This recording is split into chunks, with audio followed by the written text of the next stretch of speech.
Selamat sore, bertemu dengan Amik GTC Semarang dalam perkuliahan Sistem Basis Data bersama Bapak Muhammad Danuri, Eskom Mkom. Selamat sore, salam sejahtera untuk kita semua, Om Swastiastu, Rahayu. Pada kesempatan yang baik ini, kita bertemu di perkuliahan Sistem Basis Data. Dan sebelumnya, mari kita lihat dulu beberapa hal yang penting, yaitu pertama tentang kontrak kuliah. Jadi selama satu semester nanti kita akan belajar bersama tentang sistem basis data. Semoga aja kita mendapatkan ilmu yang bermanfaat yang nantinya bisa kita gunakan di dalam dunia kerja untuk pengembangan karir kita dan masa depan. Baik. Sebelumnya kita lihat dulu kontrak kuliah kita ya. Pada perkuliahan sistem basis data ini ya diampu saya sendiri Muhammad Danuri Eskom Mkom. Saya punya alat bantu perkuliahan di sini, jadi selalu akses nanti di sini selain di WA ya. Selain di WA juga di web ini, kemudian ada forum juga yang lain, forum tugasku ya. .forumid.net ini kalau misalnya di web ini ada masalah maka saya ganti dengan forum di sini. Kemudian email yang saya gunakan di dalam perkuliahan ya mdanuri@gmail.com. Jadi suatu saat kalau saya minta dikirimkan email berarti pengirimannya ke sini. Ya, pengirimannya ke sana. Oke, sorry salah ketik ya. Kemudian mata kuliah kita adalah sistem basis data ya 3 SKS, cukup besar sekali ya. Kemudian di dalam pembelajaran sistem basis data ini punya beberapa tujuan, yaitu agar mahasiswa ini punya keahlian dalam mengelola basis data atau database ya pada sebuah sistem informasi. Dengan bekal pengetahuan ini ya nanti bisa menggunakannya di berbagai bidang ilmu pengetahuan, khususnya ilmu komputer, sehingga dapat menyelesaikan permasalahan yang berhubungan dengan sistem basis data pada suatu perusahaan dengan pengelolaan yang benar, dengan pengelolaan yang tepat, dengan pengelolaan yang efektif dan efisien. Itu yang diharapkan. Karena apa? Ya, basis data ini adalah hal utama yang sangat penting di dalam pengelolaan sebuah sistem informasi. Tanpa adanya basis data, sistem tidak bisa berjalan. Ya. Baik. Selain itu, mahasiswa juga diharapkan dapat menerapkan. Jadi konsep basis data ini nanti bisa diterapkan di manajemen basis data, ya, untuk diimplementasikan pada suatu proyek sistem informasi. Jadi Anda nanti juga bisa membangun sebuah sistem basis data di dalam Anda nanti membangun sebuah proyek ya, membangun sebuah sistem. Karena nantinya pada saat Anda mau selesai di perkuliahan di Amik GTC ini memang harus menyelesaikan sebuah proyek ya, tugas akhirnya. Nah, kemudian di dalam sistem basis data yang pengampunya Pak Danuri ya, sebutan saya, di sini ada nilai yang perlu kita sepakati, ada nilai UTS, ada nilai UAS, ada nilai tugas. Besarannya seperti ini, ya, UTS 30%, UAS 30%, tugas juga 20%. Nah, kemudian ada juga tugas ini, ada tugas individu, bisa presentasi, bisa makalah, bisa video ya. Kemudian tugas ini bisa juga saya minta untuk dibuat secara berkelompok. Ya, kalau misalnya tugas itu tugas besar ya, tapi kalau tugasnya kecil ya individu. Kemudian ada nilai sikap dan kehadiran, jadi Anda diminta untuk baik, sopan dan disiplin ya. Di dalam perkuliahan ini harus disiplin ya, tepat waktu ya. Kalau misal ada toleransi waktu kehadiran, ada toleransi waktu pengiriman tugas, tetapi toleransi itu digunakan untuk hal-hal yang misalnya memang terpaksa tidak bisa hadir tepat waktu, memang terpaksa tidak bisa mengumpulkan tugas tepat waktu dan sebagainya. Kehadiran ya, hadir dan tepat waktu kehadirannya ya, jangan sampai perkuliahannya jam 10 ya, datangnya jam 12.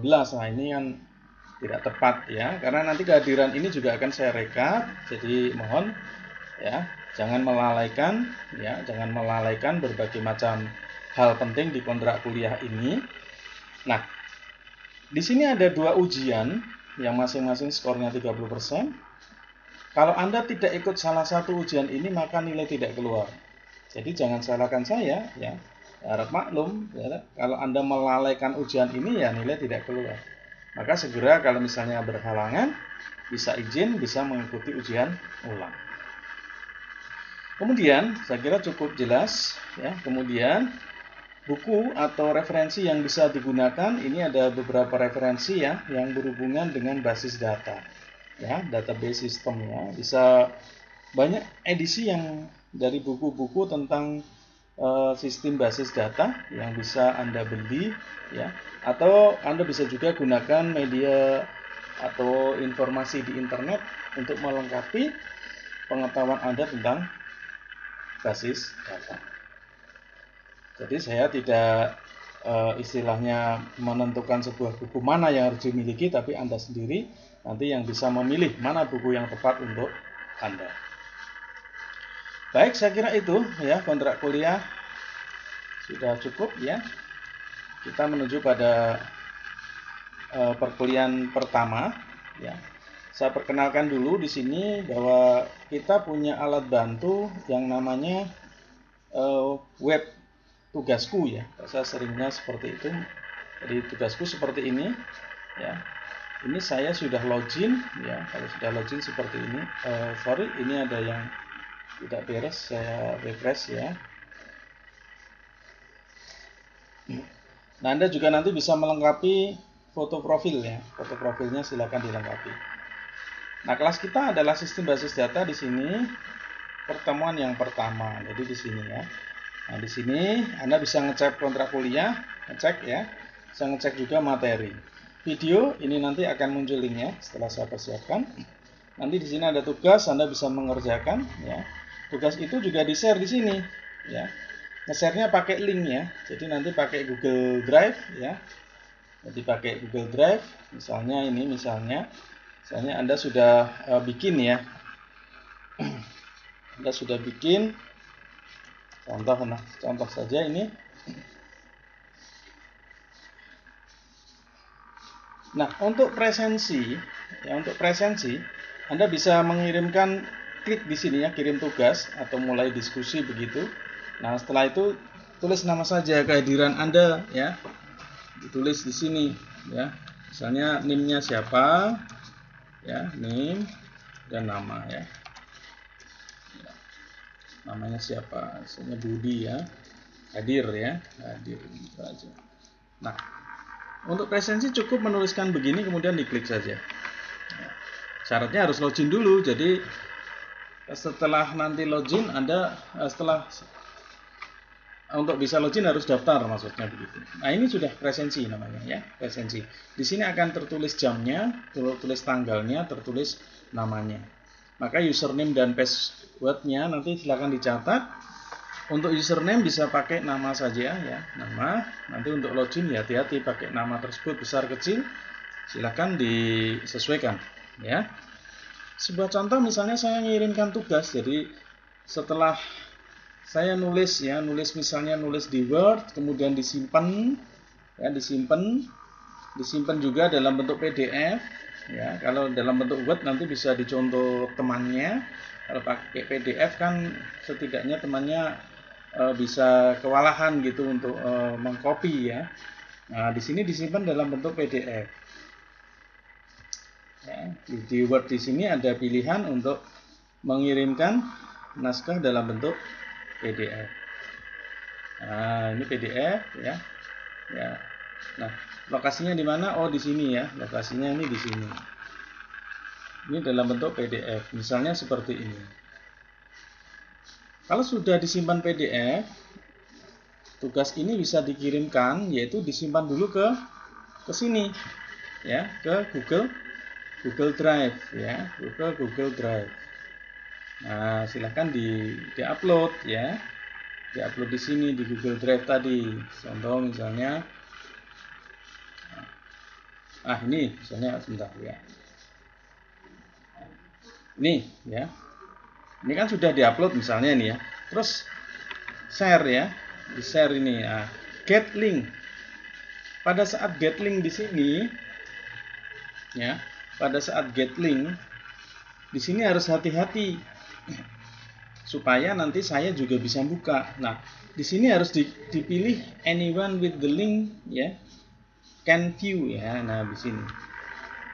Jangan yang atas ya, tetapi yang ini pilihannya. Klik. Ya. Kalau sudah copy link ya. Oke. Kita sudah bawa link ini. Nah, sekarang tugasnya dikirim. Misalnya ngirim tugas nih ya. Kirim tugas ya.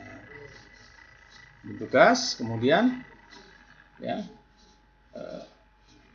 Nah, sudah muncul ini alat untuk mengirim tugas. Nah, tulis di sini ya. Tugas saya misalnya ya. Name, nama ya. Siapa gitu. Kemudian link titik 2 cek ya. Cek ini di blok. Nah, di blok begini, kemudian dipilih yang ini ya. Insert link. Setelah itu tadi yang dari sini tadi kan sudah di copy nih. Tadi ya. Nah, klik kanan tadi sudah di copy, get link ya. Ini harus anyone, jangan sampai keliru, saya ulangi. Pilih yang bawah, copy. Nah, dan sudah kembali ke sini.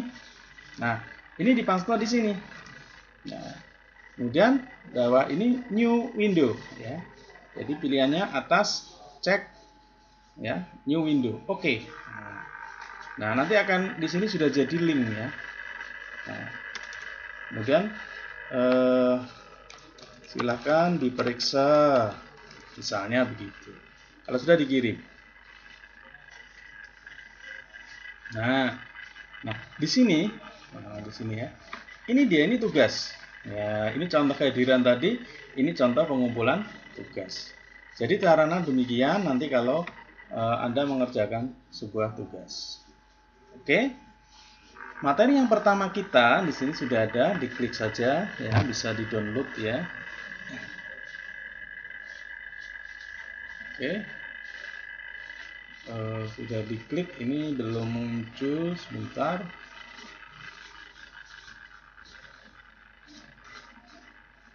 Oke, saya ambil yang dari sini aja ya. Nah, ini kelihatannya ada sedikit kendala mungkin ya, tapi nggak apa-apa. Saya ambil ke sini saja. Ya. Nah, ini materi pertama kita.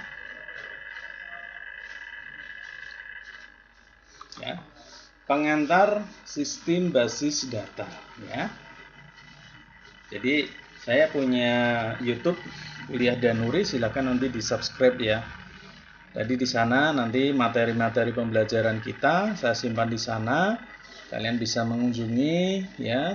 Jadi bisa mengambil video itu, silakan bisa dilihat dan disaksikan. Banyak mata kuliah yang lain yang mengampus saya, di sana ada materi-materi yang sudah saya simpan. Pengantar basis data, ini yang pertama. Jadi pertemuan pertama ini kita ingin mengenal dulu tentang basis data. Ya, apa sih basis data ini? Ya, mungkin kalau kita search di Google ya, data begitu saja, ya, maka akan muncul seperti ini. Ya, data centernya Facebook kayak apa? Oh, seperti ini. Ya, data center ya. Nah, di dalamnya ada database. Di dalamnya ada manajemen database. Di dalamnya ada software database. Semua ya. Jadi database ini sangat penting sekali di dalam sebuah sistem. Sangat penting sekali di dalam sebuah sistem. Maka kalau Anda nanti menguasai sebuah manajemen basis data, wah hebat sekali ya. Di sini punya jabatan tertentu ya. Nah, database itu apa? Nah, kita lanjutkan ya, bahwa ini supaya memotivasi kalian bahwa sistem basis data itu adalah suatu hal yang sangat penting di dalam sebuah sistem informasi. Karena sangat pentingnya, maka di sini dikelola dengan sangat hebat sekali ya. Anda bisa bayangkan ya, sebuah manajemen database yang dikelola dalam gedung seperti ini. Ini data centernya Facebook ya. Saya ambil contoh ya. Facebook di sini punya data center yang begitu hebat. Oke. Nah, konsep basis data. Basis data itu sebenarnya adalah dimulai dari konsep yang tradisional ya, tradisional benar-benar masa lalu di sini, bahwa basis data itu adalah metode untuk penyimpanan sebuah arsip, sebuah data. Bisa disimpan di dalam sebuah almari, data itu ya disimpan ya. Nah, tentunya kalau kita ingin mencari data tertentu ya kita harus memilih 1, 2, 3 dan seterusnya dengan manual sekali, tradisional dan manual. Kemudian berkembang ya dari lemari arsip ini berkembang ke penggunaan disk ya. Mulai dari disket ya, kemudian hard disk ya, sekarang sudah berkembang lagi yang lebih jauh lagi ya. Ada hard disk yang istilahnya bisa menyimpan begitu banyak data. Tersimpan ya. Arsip itu tersimpan di dalam sebuah disk. Ya, kecil sekali. Berbanding dengan almari ini gede ya. Nah, disk ini kecil sekali. Oke. Di sini juga menyimpan data, tetapi datanya tidak dalam bentuk kertas. Nah, datanya dalam bentuk file. Ya, file itu nanti bisa dibuka dengan menggunakan aplikasi. Ya. Oke. Nah, pengembangan selanjutnya pakainya ini Google Cloud ya. Cloud storage. Cloud storage, penyimpanan awan. Ini tidak kelihatan, tidak ada wujudnya seperti ini. Tersimpannya di mana? Di data center tadi. Jadi cloud tadi tersimpannya di sini. Ya, tersimpannya di sini. Kita bisa gunakan ya dengan menggunakan atau mengakses Google Drive. Kita mengakses Facebook, nyimpan data di sana. Kita mengakses Instagram. Kita mengakses ya, yang lain Twitter misalnya ya, atau YouTube, semua ini cloud storage. Kita nggak nenteng disket, nggak nenteng flash disk, nggak nenteng hard disk ya, macam-macam tidak nenteng. Ya, tersimpan di dalam internet.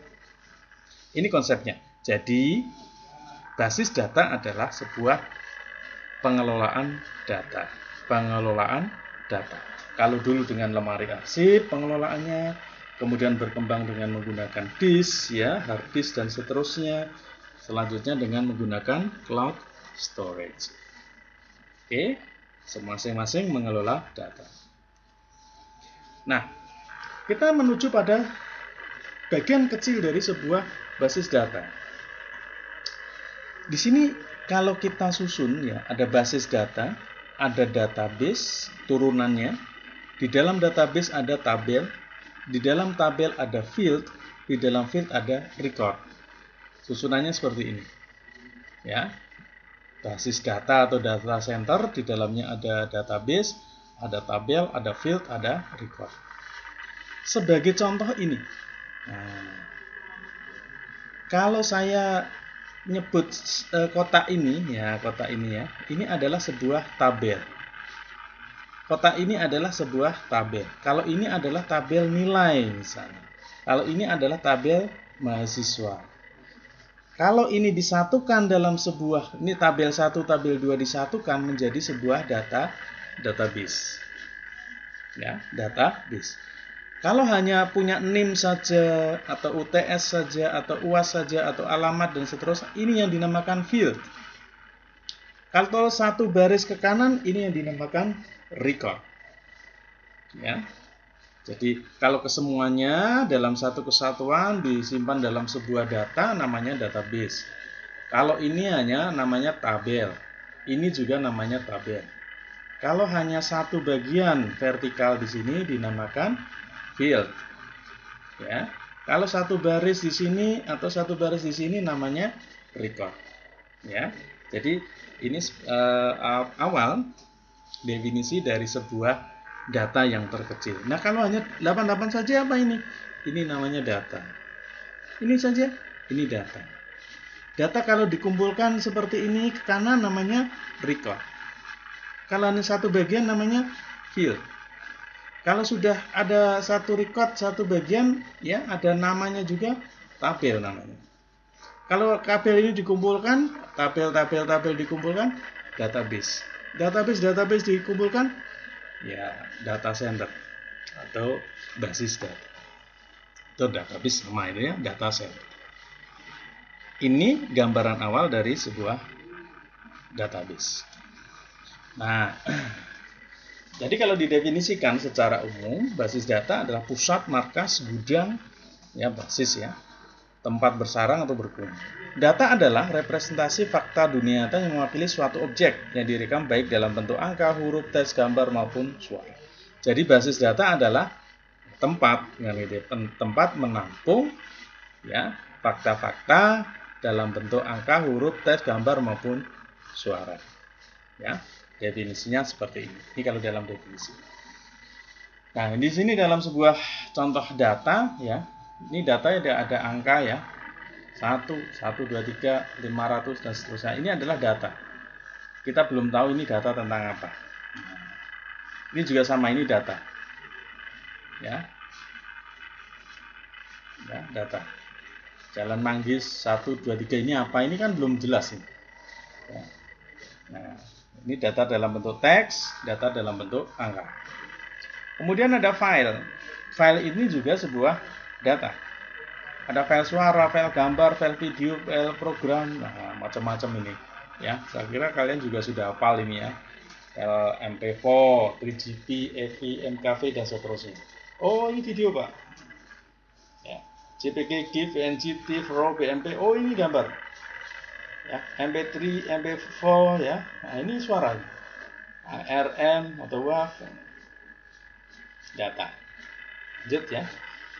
Nah, akhirnya di sini ada yang menyimpulkan menurut Chow ya, basis data merupakan kumpulan informasi bermanfaat yang diorganisasikan atau yang dikelola dalam tata cara yang khusus. Jadi di sana ada tekniknya.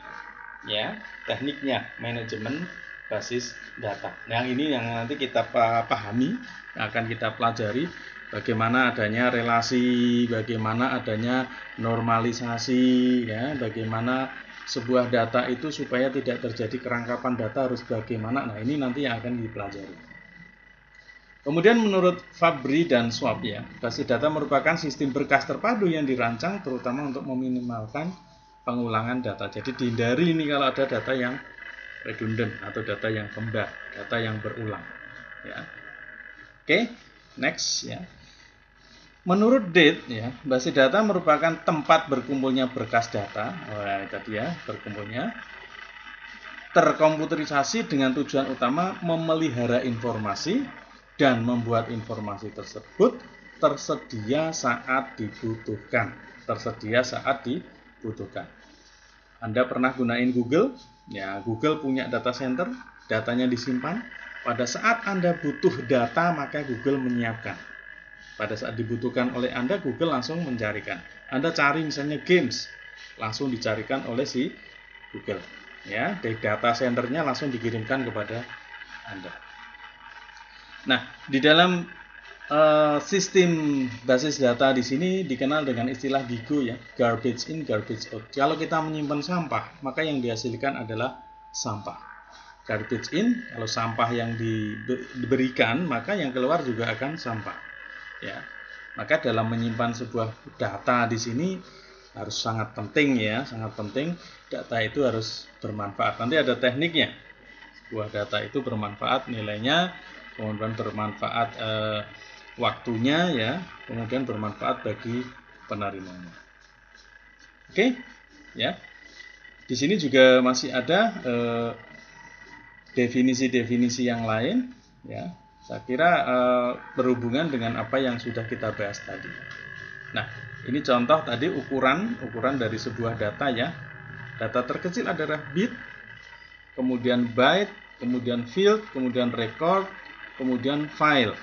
Nah, ya. Setelah file ini tersimpan di dalam sebuah database. Ya.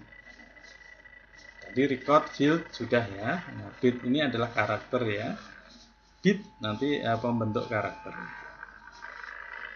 Nah, di dalam database ini nanti muncul metadata atau bagaimana teknik sampai ke data itu dengan menggunakan sebuah jalur ya. ada indeks, ada aplikasi metadata ya. Di situ adalah tekniknya. Teknik penyimpanan data itu supaya data itu segera cepat ditemukan. Oke. Tadi ukuran dari data bit, byte, kilo, mega, giga, tera, peta, eksa, dan zeta. Nah, saya kira kalian seringnya kemana ini? Mega, giga, tera gitu ya, kilo.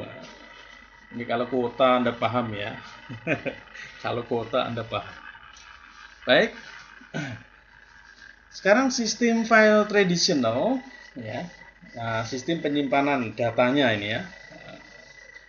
Kalau dulu data itu disimpan secara terpisah. Ini ada file nasabah simpan sendiri, file rekening tersimpan sendiri, sehingga apa? Rentan terjadi kerangkapan data. Ya, kalau di sini mengubah data nasabah, nah di sini bisa jadi nanti data nasabah tidak terganti, maka bisa terjadi redundant. Ya, bisa terjadi redundant. Maka di sini harus dihindari. Nah, ini ada nama, ini ada nama, ini ada alamat, ada alamat. Kalau mengganti di sini, belum tentu di sini diganti. Nah, ini yang berbahaya. Ya, ini sistem file traditional. Ya database juga, tapi database-nya masih secara tradisional. Ya. Nah, ini kelemahannya sistem file tradisional. Jadi menyimpan data yang hampir sama di dalam tabel yang berbeda atau database yang berbeda. Oke, ini beberapa hal yang istilahnya menjadi kelemahan sistem file tradisional. Berbeda dengan sistem file yang modern. Nah, sistem file yang terdistribusi. Jadi filenya disimpan dalam sebuah database di sini, kemudian bisa diakses ke berbagai macam komputer dengan menggunakan jaringan. Jadi tabelnya satu, ya, bisa diakses ke banyak orang. Ini yang dimaksudkan yang filenya bisa di-share ya. Nah, ini sistem basis data yang nantinya akan kita gunakan. Nah, kalau digambarkan seperti ini. Jadi ada satu database dengan teknik database management system, semua bisa mengakses baik teller maupun customer. Datanya satu. Jadi mengganti data di sini, data nasabah akan tersimpan di database, teller juga akan mengakses data yang sudah diganti tadi. Sehingga tidak terjadi redundant. Oke, next ya. Ini masih sama ya. Jadi bagaimana teknik database system ini, ada sebuah aplikasi yang dilakukan oleh user, transaksi menuju ke sistem basis data. Nah, di sini ada metadata ya. Ada metadata ini kalau misalnya database-nya banyak ya. Metadata itu jalur ya, jalur path ya untuk menuju pada sebuah data ya. Oke. Nah, apa saja sih keuntungan sistem basis data? Yang pertama jelas terkontrolnya kerangkapan data. Jadi tidak ada, hampir tidak ada atau minim sekali, bahkan bisa jadi nol. Yang kedua, terpeliharanya keselarasan ya, kekonsistenan data. Data itu konsisten. Konsisten itu artinya kalau A diubah ya semua akan berubah gitu ya. Nanti terrelasi namanya. Dapat data dipakai secara bersama, di-share ya. Jadi bisa dibagi dan data itu sama, semua dibagi dengan data yang sama. Dapat diterapkan standarisasi, jadi mudah sekali nanti kalau kita melakukan proses pemberian tanda kepada database itu akan mudah. Keamanan data terjamin, ya, jadi terkontrol di satu pusat, maka mudah sekali nanti untuk melakukan pengawasan, melakukan proses istilahnya pengamanan. Terpeliharanya integritas data, jadi datanya menjadi valid ya, tidak perlu ada validasi begitu, data bisa setiap saat dan itu menjadi data yang valid. Terpeliharanya keseimbangan antara kebutuhan data yang berbeda dalam setiap aplikasi. Jadi setiap aplikasi meminta data apa ke dalam database, ya, di situ akan dengan mudah diberikan. Dan yang terakhir ada data independence, ya, kemandirian data. Jadi apa yang tadi di sini ya, sampai sama yang di sini tadi sudah bisa memberikan gambaran bahwa sistem basis data ini memiliki banyak keuntungan, ya, menghindari dari berbagai macam masalah yang mungkin terjadi pada pengelolaan basis data. Nah, ada kelemahannya juga. Yang pertama jelas ini memerlukan orang yang ahli, ya, seperti kalian nanti bisa menjadi tenaga ahli di sini, ya, tenaga ahli bidang database. Kompleks, memerlukan tempat yang besar. Anda bisa lihat tadi data centernya Facebook, ya, data centernya Twitter, Google, dan sebagainya. Dan yang terakhir investasinya di sini mahal, ya. Ada yang pakai Oracle, harga Oracle saja sudah 1 miliar. Itu baru softwarenya, ya, belum nanti ruangannya, belum nanti tenaga kerjanya, belum listriknya, belum perawatannya. Aduh, mahal, ya. Itu kalau perusahaan yang besar sekali. Oke. Nah, apa sih sebenarnya tujuan dibangunnya basis data? Ya, dari apa yang sudah kita pelajari tadi, beberapa keuntungan, beberapa kelemahan dari sistem tradisional maupun sistem basis data. Di sini ada beberapa poin, ya. Jadi seperti kecepatan, kemudahan, ini menjadi tujuan, ya. Jadi pada saat kita ingin mendapatkan data dengan cepat lewat Google dan tersedia dalam hitungan detik, ya, bahkan mili detik, ya, kan itu. Efisiensi, ya, keakuratan data, ketersediaan, kelengkapan, keamanan, dan kebersamaan pemakai. Share, ya, bisa sharing. Ini beberapa hal yang menjadi tujuan dibangunnya sebuah basis data. Kemudian komponen. Nah, di dalam basis data ini ada beberapa peran komponen penting. Pertama adalah perangkat keras, ya. Ya, bisa jadi tadi masih ada yang namanya disk, ya, tersimpan di disk, walaupun pakai cloud tetap ada data centernya. Kemudian komponennya adalah data sendiri, ini harus diinputkan. Perangkat lunak softwarenya, ya, ada pakai Access, ada juga pakai Oracle, ada pakai database application, ya, database application juga masih ada. Kemudian ada user, ya. Nah, user ini sangat penting, ya. Nah, usernya apa saja? Kita bisa lihat di sini. Database administrator. Nah, ini penting sekali nih jabatannya nih. Anda bisa jadi nih, ya. Kemudian database user, programmer aplikasi, ya, atau user mahir, ya, casual user, ya, atau user umum. Dan user ini khusus adalah user tentang database, setidaknya mengenal bagaimana sebuah database. Ada istilah-istilah dasar, ya, di dalam basis data. Ada enterprise, ada entitas.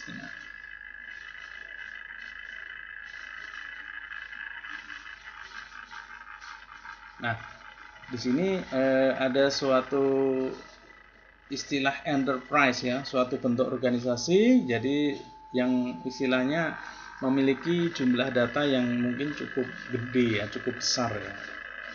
Jadi di sini perlu adanya data operasional yang kontinu tiap saat, misalnya begitu.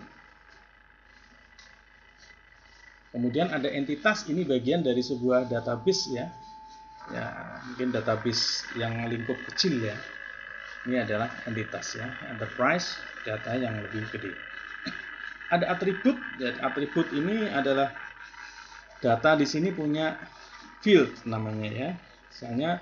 Misalnya ada data mahasiswa. Nah, atributnya apa? Ada name, nama, alamat, kota, tanggal lahir, dan seterusnya. Mata kuliah apa? Ada kode mata kuliah, nama mata kuliah, nilai, ya, dan seterusnya. Ini atribut. Kemudian nilai ini adalah elemen data, ya. Misalnya data NIM itu isinya apa?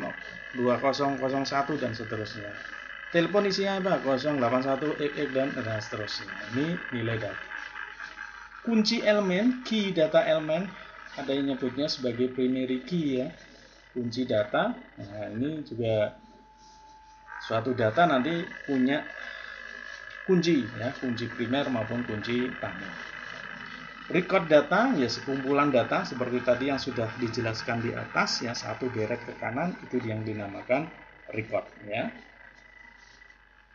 Nah, penerapannya di sini saya kira cukup jelas. Bidang fungsional ada kepegawaian pergudangan, akuntansi, reservasi, layanan pelanggan. Dalam bidang perusahaan misalnya seperti ini. Ya. Dan masih banyak lagi nih penerapannya. Ya, bahkan tidak terbatas. Contoh kasus misalnya ya, di sini ada data penjualan. Nah, di data penjualan itu harus punya apa? Misalnya kegiatan pendataan pelanggan, pendataan barang, pendataan penjualan barang, pembelian barang. Jadi nanti ini tersimpan dalam 4 tabel. Nah, jadi data penjualan ini 4 tabel. Data pelanggan, data barang menghasilkan data penjualan dan data pembelian. Ini yang nanti yang namanya query ya. Nah, tingkat lanjutnya nanti kita bahas. Ini contoh kasusnya. Jadi gambarannya seperti ini, ada barang, ada pelanggan, ini terjadi transaksi jual. Beli mana? Ya, di sini berarti nanti kita bikin sendiri nomor beli, tanggal beli, kode beli ya, tapi dibuatkan di sebelah kiri, kanan. Ini namanya field. Ini namanya field. Ini nama tabelnya, ya, nama tabelnya. Oke, ini primary key ya, terkoneksi dengan kunci tamu di sini. Ini primary key terkoneksi dengan kunci tamu di sini. NOR faktor ini adalah primary key. Nah, ini desain struktur ya, struktur tabelnya. Misalnya tabel barang di sini ada nama, kode barang, nama, harga jual, harga beli, stok misalnya. Kalau pelanggan sama ya, kode pelanggan, nama, alamat, kota, telepon, email, ini pelanggan.